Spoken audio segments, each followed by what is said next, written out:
আমার স্বামীর কোমায় থাকায় আমার কানে প্রেমের প্রস্তাব দিলেন শ্বশুর। আমি আঁতকে উঠলাম যখন আমার শ্বশুর দিলীপবাবু বললেন, স্বামীর গাড়ি দুর্ঘটনার পর হাসপাতালে শ্বশুর আর আমি 4 দিন ধরে একসাথে ছিলাম। কোমায় থাকা ছেলের জন্য আমি কাঁদছিলাম। একদিন ক্যাফেটেরিয়া থেকে ফিরে দেখি শ্বশুর ছেলের কানে ফিসফিস করছেন, বাবা, আমাকে মাফ করো, আমি বোমাকে তোমার থেকে ছিনিয়ে নিতে চাই। আমি ওকে আমার পত্নী করতে চাই। আমি দরজায় দাঁড়িয়ে শুনলাম, এবং সেদিনই বুঝলাম শ্বশুরের হৃদয়ে আমার স্থান। আমার স্বামী সপ্তাহখানেক আগে একটি গাড়ি দুর্ঘটনায় পড়েছিলেন। তিনি কোমায় আছেন, অবস্থা স্থিতিশীল কিন্তু সংকটজনক। আমি আর আমার শ্বশুর দিলীপবাবু সারাক্ষণ হাসপাতালে থাকছি, পালা করে খাওয়া দাওয়া করি। শ্বশুর খুব যত্ন করছেন, আমাকে সাহস দিচ্ছেন। সেদিন আমি ক্যাফেটেরিয়া থেকে কফি আনতে গিয়েছিলাম। ফিরে এসে দেখি শ্বশুর আমার স্বামীর কানের কাছে মুখ নিয়ে কি যেন বলছেন। আমি দরজার বাইরে দাঁড়িয়ে রইলাম, ভেবেছিলাম শ্বশুর প্রার্থনা করছেন। কিন্তু যা শুনলাম তাতে আমি স্তব্ধ হয়ে গেলাম। শ্বশুরবাবু, আমি দরজা ঠেলে ঘরে ঢুকে চিৎকার করে উঠলাম। আপনি কি বলছেন? দিলীপবাবু ঘুরে আমার দিকে তাকালেন, বিব্রত ও চকিত দৃষ্টিতে। বোমা, তুমি কবে এলে? আপনি আমার স্বামীকে কি বলছিলেন আমি শুনেছি। আমি রাগে কাঁপতে লাগলাম। আপনি কিভাবে এমন চিন্তা করতে পারেন? আপনার ছেলে কোমায় আছে আর আপনি কি? আমি আর লুকাতে পারছি না, বোমা। দিলীপবাবু ধীরে ধীরে আমার দিকে এগিয়ে এলেন। এই 4 দিনে তোমাকে দেখে আমি বুঝেছি, তুমি আমার জীবনের নারী। এই গল্পটি সম্পূর্ণ শুনলে আপনাদের পানি অটোমেটিক বের হয়ে যাবে, সো যত দ্রুত সম্ভব হাতের কাছে টিস্যু নিয়ে বসে পড়ো। বিছানার চাদর যেন নষ্ট না হয় সেটা সম্পূর্ণ খেয়াল রাখার অনুরোধ জানিয়ে গল্পটি এখন শুরু করব। তার আগে সর্বশেষ অনুরোধ, দয়া করে এমন পানি বের করার গল্প নিয়মিত শুনতে আমাদের চ্যানেলটি সকলেই সাবস্ক্রাইব করুন। ধন্যবাদ। হ্যালো বন্ধুরা, আমার নাম শ্রাবন্তী রায়। আমার বয়স 42 বছর। আমার স্বামীর নাম অনিন্দ রায়, বয়স 45 বছর। আমাদের 2 সন্তান, অর্ণব আর দীপা। অর্ণব 19 বছর বয়সী, কলেজে পড়ে। দীপা 12 বছর বয়সী, স্কুলে যায়। দিলীপবাবুর কথা শুনে আমার দৃষ্টি ঝাপসা হয়ে গেল। আমি পিছিয়ে গেলাম, হাত দুটো কাঁপছিল। আপনি কি বলছেন? আপনার ছেলে? আমার স্বামী এখানে লাইফ সাপোর্টে আছে আর আপনি কি? দিলীপবাবু হাতটা বাড়িয়ে আমার হাত ধরতে গেলেন। আমি হাত সরিয়ে নিলাম। বোমা, শোনো, তিনি মিনতি করে বললেন, আমি জানি এটা ঠিক সময় নয়, কিন্তু মৃত্যু যে কখন এসে দাঁড়ায় কে জানে। আমার মনের কথা না বললে হয়তো চিরদিনের জন্য লুকিয়ে থেকে যাবে। আমি এই অবিশ্বাস্য পরিস্থিতিতে কি বলবো ভেবে পাচ্ছিলাম না। এমন সময় নার্স ঘরে ঢুকলেন। তিনি আমাদের দিকে তাকিয়ে বুঝলেন যে কিছু একটা হয়েছে। সবকিছু ঠিক আছে তো? তিনি জিজ্ঞাসা করলেন। আমি সামলে নিলাম নিজেকে। হ্যাঁ, ঠিক আছে, বললাম ঠান্ডা গলায়। নার্স চলে যাওয়ার পর আমি দিলীপবাবুর দিকে তাকালাম। আমি আপনার সাথে একা থাকতে পারব না, আমি বললাম। আমি ডাক্তারকে বলবো যে আমাকে বাড়ি যেতে হবে। সেই রাতে যখন হাসপাতাল থেকে বাড়ি ফিরলাম, আমার মাথার ভেতর ঝড় বইছিল। 4 বছর হয়ে গেল অনিন্দর সাথে বিয়ে হয়েছে। দিলীপবাবু সবসময় আমার প্রতি সম্মান দেখিয়েছেন, কখনো অসম্মান করেননি। হঠাৎ করে এমন আচরণ কেন? আমার মন বলছিল এর পেছনে অন্য কোনো কারণ থাকতে হবে। বাড়িতে ফিরে দেখি অর্ণব আর দীপা টেবিলে বসে খাওয়া দাওয়া করছে। তারা আমাকে দেখে অবাক হল। মা, তুমি ফিরে এলে? অর্ণব জিজ্ঞাসা করল। বাবার অবস্থা কেমন? অপরিবর্তিত, আমি বললাম। আমি একটু বাড়িতে এসেছি। কাল সকালে আবার যাব। দাদু কোথায়? দীপা জিজ্ঞাসা করল।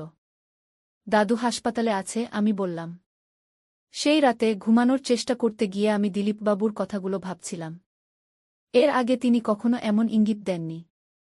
বরং সবসময় আমাকে মেয়ের মতো স্নেহ করতেন। তাহলে হঠাৎ করে এমন পরিবর্তন কেন?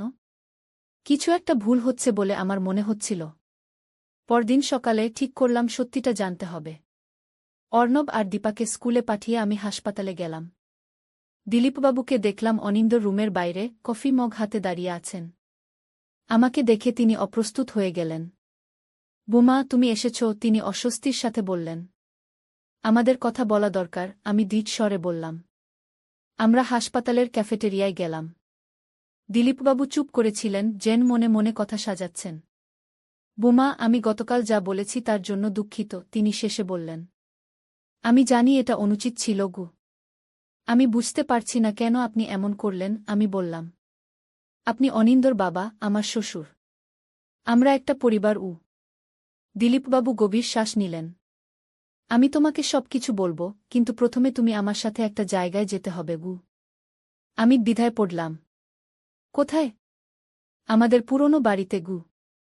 মনে প্রশ্ন জাগল, একই ফাঁদ নাকি সত্যিই কিছু রহস্য আছে? কিন্তু আমার অন্তর বলছিল দিলীপবাবুকে একবার বিশ্বাস করা উচিত। ঠিক আছে, আমি সম্মতি দিলাম। কিন্তু আমরা ফিরে এসে অনিন্দর কাছে থাকব। আমরা হাসপাতাল থেকে বেরিয়ে দিলীপবাবুর গাড়িতে উঠলাম। তিনি গাড়ি চালাতে লাগলেন শহরের প্রান্তের দিকে, যেখানে তাদের পুরনো বাড়িটা অবস্থিত। আমি অনিন্দর সাথে সেখানে কখনো যাইনি, শুধু তার কাছ থেকে শুনেছি যে তার বাবা পুরনো বাড়িটা ছেড়ে দিয়েছেন অনিন্দর মায়ের মৃত্যুর পর। গাড়ি থামল একটা পুরনো ঝিমানো কলোনিতে। পুরনো আমলের দোতলা বাড়ি, সামনে বড়বাগান, কিন্তু অয়ত্নে পড়ে ঘাস জঙ্গলে ভরে গেছে। 15 বছর হয়ে গেল এই বাড়িতে কেউ থাকে না, দিলীপবাবু বললেন গাড়ি থেকে নামতে নামতে। বাড়ির ভেতরে ঢুকতেই ধুলো আর স্যাঁতসেঁতে গন্ধ নাকে এলো। দিলীপবাবু আমাকে উপরের তলায় নিয়ে গেলেন, একটা বন্ধ ঘরের সামনে এসে থামলেন। এটা অনিন্দর মায়ের রুম ছিল, তিনি বললেন। পকেট থেকে চাবি বের করে দরজা খুললেন।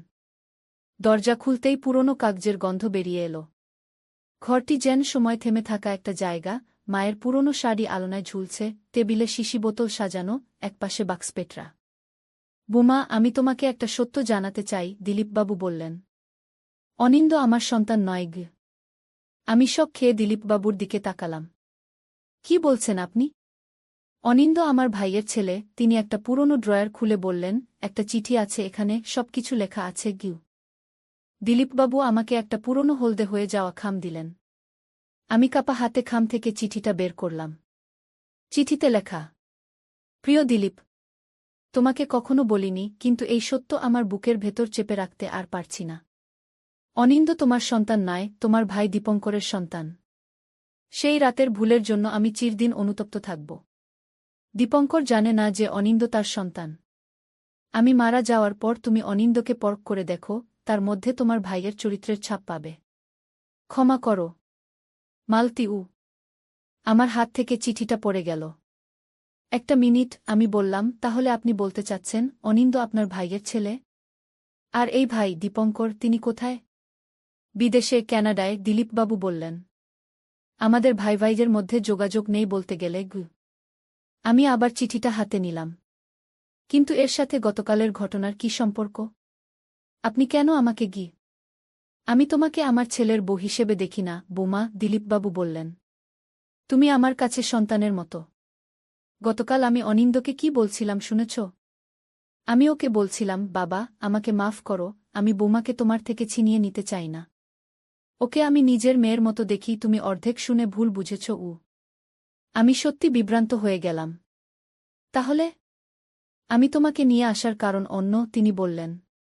আমি চাই তুমি সত্যিটা জানো। আমার অসুস্থতার কারণে আমি ভয় পাচ্ছি যে আমি হয়তো অচিরেই চলে যাব। তার আগে আমি চাই তুমি সব সত্য জানো। কোনো অসুস্থতা? আমি জিজ্ঞাসা করলাম। ডাক্তার বলেছেন আমার হার্টের সমস্যা, তিনি বললেন। এই কথা শুনে আমার চোখে জল এসে গেল। এতদিন দিলীপবাবু আমার অনিন্দর বাবা ছাড়াও অনেক বেশি কিছু ছিলেন। বিপদে আপদে তিনি ছিলেন পাশে, আমার মা বাবার মতোই। তার অসুস্থতার কথা শুনে আমার মন খারাপ হয়ে গেল। কিন্তু শ্বশুরবাবু, আমি বললাম, এসব কথা আপনি অনিন্দকে বলেননি কেন? কিভাবে বলবো, তিনি বললেন। ভেবেছিলাম আমার মৃত্যুর পর চিঠিটা পড়ে সব জানবে। কিন্তু দুর্ঘটনার পর মনে হল হয়তো আর সময় নেই। তাহলে গতকাল আপনি অনিন্দর কানে কি বলছিলেন?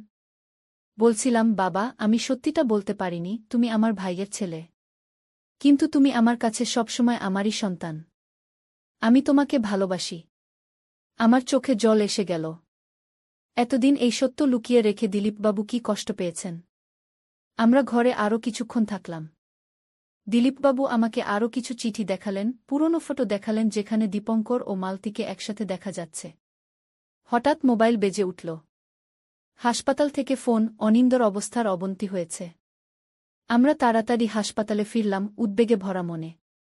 অনিন্দর রুমে পৌঁছে দেখি ডাক্তার আর নার্সরা ব্যস্ত। আমরা বাইরে অপেক্ষা করতে লাগলাম। কিছুক্ষণ পর ডাক্তার বেরিয়ে এলেন। মিসেস রায়, তিনি বললেন, আপনার স্বামীর কার্ডিয়াক অ্যারেস্ট হয়েছিল, কিন্তু আমরা স্থিতিশীল করতে পেরেছি।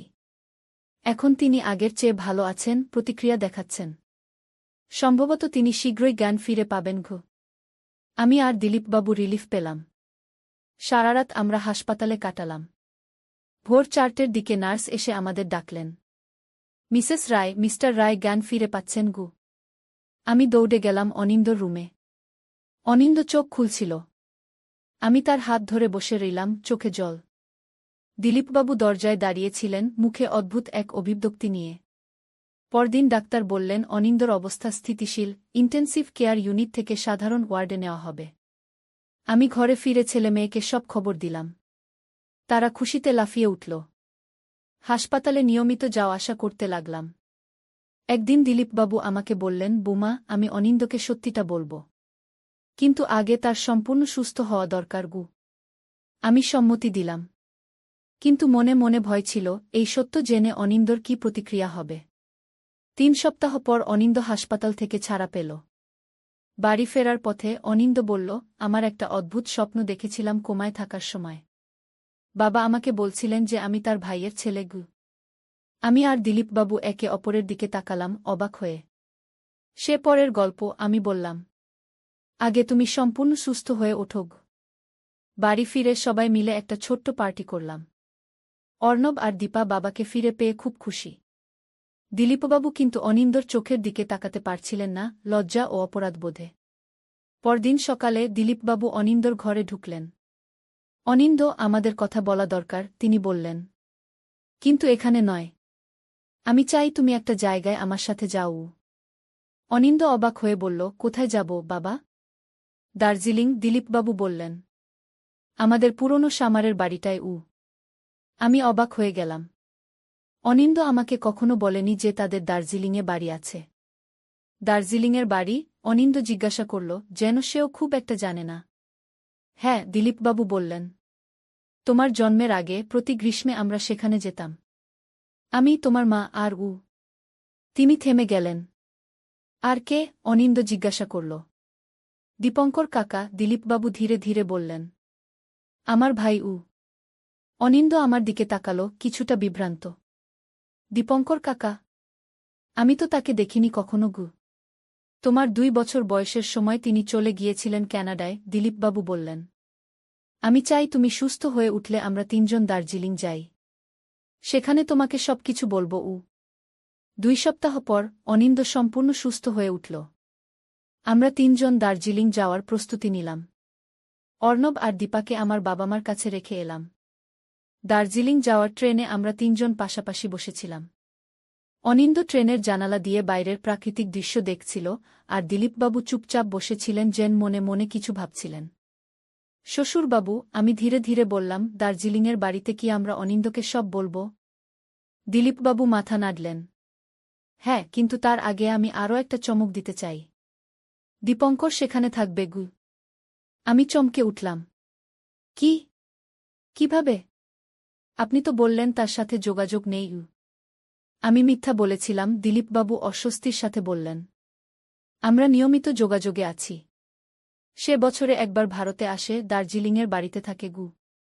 কিন্তু আমার কথা শেষ হওয়ার আগেই ট্রেন আরেকটা স্টেশনে থামল। দিলীপবাবু চুপ করে গেলেন। সারাপথ আমি ভাবছিলাম, এই পরিবারে কত রহস্য লুকানো আছে যা আমি জানি না। সন্ধ্যার সময় আমরা দার্জিলিং পৌঁছালাম। পাহাড়ের ঢালে একটা বাংলো, চারদিকে দেবদারু গাছ। মিষ্টি কুয়াশায় ঢাকা বাড়িটা দেখতে যেন কোনো রহস্যকাহিনীর সেট। গাড়ি থামতেই আমরা দেখলাম বারান্দায় একজন লোক দাঁড়িয়ে আছেন।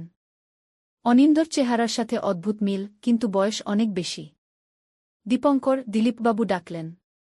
সেই লোকটি এগিয়ে এলেন। তোমরা এসে গেছ, তিনি বললেন, কণ্ঠস্বর ভারী। অনিন্দ অবাক হয়ে তাকিয়েছিল। আপনি আমার কাকা? দীপঙ্কর হাসলেন, কিন্তু সেই হাসিতে যেন কষ্ট ছিল। চলো ভেতরে যাই। ঠান্ডা পড়ে যাচ্ছে। বাড়ির ভেতরটা বেশ গরম ছিল, ফায়ারপ্লেসে আগুন জ্বলছিল। সবকিছু পুরনো স্টাইলে সাজানো, যেন সময় থেমে গেছে। কাঠের দেওয়ালে পুরনো ফটোফ্রেম, ইংরেজ আমলের আসবাবপত্র। আমরা বসার ঘরে বসলাম। দীপঙ্কর ঘরে ঢুকলেন 4 কাপ চা নিয়ে। চা, তিনি বললেন, দার্জিলিংয়ের চা গু। আমরা চা নিলাম। কেউ কথা বলছিল না। শেষে অনিন্দ ধৈর্য হারিয়ে বলল, কেউ কি আমাকে বলবে আমরা এখানে কেন এসেছি? দিলীপবাবু আর দীপঙ্কর একে অপরের দিকে তাকালেন। বলো দিলীপ, দীপঙ্কর বললেন। দিলীপবাবু গলা পরিষ্কার করলেন। অনিন্দ, তোমাকে একটা সত্য জানাতে হবে, তিনি বললেন। এই সত্য তোমাকে আঘাত দিতে পারে, কিন্তু আমরা চাই তুমি জানো। তোমার মা মারা যাওয়ার আগে আমাকে একটা চিঠি দিয়ে গিয়েছিল। সেই চিঠিতে লেখা ছিল, তুমি আমার ছেলে নও, তুমি দীপঙ্করের ছেলে গু। অনিন্দ কাপের চা ফেলে দিল। কি বলছেন আপনি? সে উঠে দাঁড়াল। বসো, শোনো, দীপঙ্কর বললেন। তোমার মায়ের সাথে আমার ভালোবাসা ছিল, কিন্তু আমি বিদেশে চলে যাচ্ছিলাম বলে আমরা বিয়ে করিনি। তোমার মা তখন দিলীপকে বিয়ে করল। কিন্তু বিয়ের আগে আমরা একসাথে সময় কাটিয়েছিলাম, সেই সময়ের ফল তুমি গু। অনিন্দ তার মাথা ধরে বসে পড়ল। এসব আমি বিশ্বাস করি না। এই দেখো, দিলীপবাবু একটা ডিএনএ টেস্ট রিপোর্ট বের করলেন। তোমার মায়ের মৃত্যুর পর আমি গোপনে টেস্ট করিয়েছিলাম। রিপোর্ট বলছে তুমি আমার ছেলে নও। অনিন্দ রিপোর্টটা হাতে নিয়ে দেখল, তারপর ছুঁড়ে ফেলে দিল। আমার সারা জীবন ভেবেছি আপনি আমার বাবা, সে দিলীপবাবুর দিকে তাকিয়ে বলল। আর এখন আপনি বলছেন আমি আপনার ভাইয়ের সন্তান? তুমি আমার কাছে সবসময় ছেলেই ছিলে অনিন্দ, দিলীপবাবু বললেন, চোখে জল। আমি তোমাকে ভালোবাসি উ। অনিন্দ দীপঙ্করের দিকে ফিরল। আর আপনি? আপনি কেন আমার কাছে আসেননি? আমি জানতাম না তুমি আমার ছেলে, দীপঙ্কর বললেন। সেই চিঠি তোমার মা শুধু দিলীপকে দিয়েছিল। আমি মাত্র 2 বছর আগে জেনেছি, যখন দিলীপ আমাকে বলেছিল গু। রাতভর আমরা উত্তেজিত আলোচনায় মেতে রইলাম। অনিন্দ অনেক প্রশ্ন করল, কখনো রাগে ফেটে পড়ল, কখনো নিঃশব্দে কাঁদল। আমি পাশে বসে তার হাত ধরে রইলাম। পরের দিন সকালে আমরা বাড়ির পেছনে একটা ছোট্ট কবরস্থানে গেলাম। সেখানে মালতীর কবর, বাগানের মাঝে ফুলে ঘেরা। তোমার মা এখানে থাকতে ভালোবাসত, দীপঙ্কর বললেন। মারা যাওয়ার আগে বলেছিল তাকে এখানে সমাধিস্থ করতে গু। অনিন্দ কবরের সামনে হাঁটু গেড়ে বসল। মা, কেন আমাকে সত্যি বলে যাওনি? সে বিটবিট করে বলল। সেদিন বিকেলে আমরা বাড়ির ছাদে বসেছিলাম, কাঞ্চনজঙ্ঘার দিকে তাকিয়ে। দীপঙ্কর অনিন্দর পাশে বসে তার হাত ধরলেন। আমি জানি এটা তোমার জন্য কঠিন, তিনি বললেন, কিন্তু আমি তোমার জীবনের অংশ হতে চাই গু। অনিন্দ কিছুক্ষণ চুপ করে রইল। আমার 2 বাবা, সে শেষে বলল, একজন যিনি আমাকে মানুষ করেছেন, আরেকজন যার রক্ত আমার শিরায়। আমি দুজনকেই ভালোবাসতে চাই উ। সেই সন্ধ্যায় দিলীপবাবু আমাদের দুজনকে ডেকে আরেকটা সত্য প্রকাশ করলেন।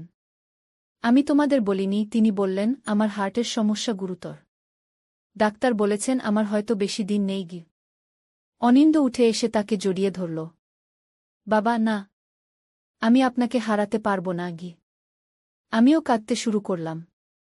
দীপঙ্কর উঠে গিয়ে কিছু কাগজপত্র নিয়ে এলেন। দিলীপ, তিনি বললেন, আমি একটা বিশেষজ্ঞের সাথে যোগাযোগ করেছি। তিনি কানাডায় থাকেন, হার্টের রোগের বিশেষজ্ঞ।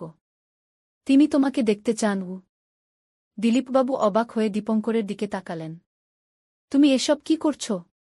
তুমি আমার ভাই, দীপঙ্কর বললেন। আমি তোমাকে হারাতে পারব না। তুমি আমার ছেলেকে লালন পালন করেছ, আমার ভুলের জন্য ক্ষমা করেছ। এটা আমার করা উচিত কি? পরদিন আমরা সবাই কলকাতায় ফিরে এলাম নতুন আশা নিয়ে। অনিন্দ তার 2 বাবাকে একসাথে পেয়ে খুশি, যদিও এখনও সব গ্রহণ করতে কষ্ট হচ্ছে তার। কলকাতা ফিরে আমরা যখন বাড়িতে ঢুকলাম, অর্ণব আর দীপাকে একজন অপরিচিত মহিলার সাথে বসে থাকতে দেখলাম। ওই যে মা এসেছেন, দীপা দৌড়ে এসে আমাকে জড়িয়ে ধরল। এই মহিলাকে? আমি জিজ্ঞাসা করলাম, অবাক হয়ে। আমি দীপঙ্করের স্ত্রী সুমিত্রা, মহিলাটি উঠে দাঁড়িয়ে বললেন। আমি শুনেছি সব, আমি এসেছি আপনাদের সাথে দেখা করতে উ। আমি তাকালাম দীপঙ্করের দিকে, তিনি মাথা নিচু করে দাঁড়িয়েছিলেন। সে আমাকে সবকিছু বলেছে, সুমিত্রা বললেন। অনিন্দ আমার স্বামীর ছেলে, আমিও তাকে চিনতে চাই গি। পরের কয়েক মাস ধরে আমাদের পরিবারে অনেক পরিবর্তন হল। দিলীপবাবুকে কানাডায় নিয়ে যাওয়া হল চিকিৎসার জন্য। দীপঙ্কর আর সুমিত্রা কলকাতায় থাকতে শুরু করলেন। অনিন্দ তার আসল বাবাকে চিনতে শুরু করল, কিন্তু তার কাছে দিলীপবাবুই ছিলেন সত্যিকারের বাবা। 6 মাস পরে দিলীপবাবু সুস্থ হয়ে ফিরে এলেন। সেই উপলক্ষে আমরা সবাই আবার দার্জিলিং গেলাম। এবার অর্ণব আর দীপাও সাথে ছিল। দার্জিলিংয়ের বাড়িতে বিশাল ডাইনিং টেবিলে আমরা সবাই বসেছিলাম। দিলীপবাবু উঠে দাঁড়ালেন। আমি দেখছি আমাদের পরিবার কতটা বড় হয়ে গেছে, তিনি বললেন, চোখে হাসি। একসময় ভাবতাম আমার জীবন শেষ হয়ে গেছে, কিন্তু আজ দেখছি এটা আরেকটা শুরু। দীপঙ্কর হাত তুললেন। আমি একটা ঘোষণা করতে চাই, তিনি বললেন। আমরা দার্জিলিংয়ের বাড়িটা একটা হেরিটেজ হোটেলে পরিণত করছি। এটা চালাবেন অনিন্দ আর শ্রাবন্তী গো। আমি আর অনিন্দ অবাক হয়ে তাকালাম একে অপরের দিকে। এইভাবে দীপঙ্কর বললেন, মালতীর স্মৃতি বেঁচে থাকবে, আর আমরাও সবাই বারবার এখানে আসতে পারব গো। সেই রাতে যখন সবাই ঘুমিয়ে পড়ল, আমি ছাদে গিয়ে তারা দেখছিলাম। অনিন্দ এসে পাশে দাঁড়াল। ভাবতে পারো, সে বলল, এতদিন আমরা কতটা মিথ্যার মধ্যে ছিলাম, কিন্তু এখন সেই মিথ্যা থেকে কত সুন্দর একটা সত্য বেরিয়ে এলো। আমি হাসলাম। জীবনে এমন অনেক রহস্য থাকে, আমি বললাম, কিন্তু শেষে সব রহস্যের সমাধান হয়। আমার জীবনের সবচেয়ে বড় সমাধান তুমি। অনিন্দ আমার কাঁধে হাত রাখল। আমি মাথা রাখলাম তার কাঁধে। দূরে পাহাড়ের চূড়ায় সূর্য উঠছিল, নতুন দিনের আলো ছড়িয়ে দিয়ে। স্বামীর কোমায় থাকার সময় আমার শ্বশুরের কথা শুনে আমি যে চমকপ্রদ রহস্যের সন্ধান পেয়েছিলাম, তা শেষ পর্যন্ত আমাদের পরিবারকে আরও গভীরভাবে একত্রিত করেছিল। সেই রহস্য ছিল না অশ্লীল বা লজ্জাজনক, বরং ছিল জীবনের জটিলতার একটি প্রমাণ, যা আমাদেরকে দেখিয়েছিল যে সত্য যতই কঠিন হোক না কেন, তা প্রকাশ করলে আমরা ভালোবাসার মাধ্যমে সব সমস্যা অতিক্রম করতে পারি।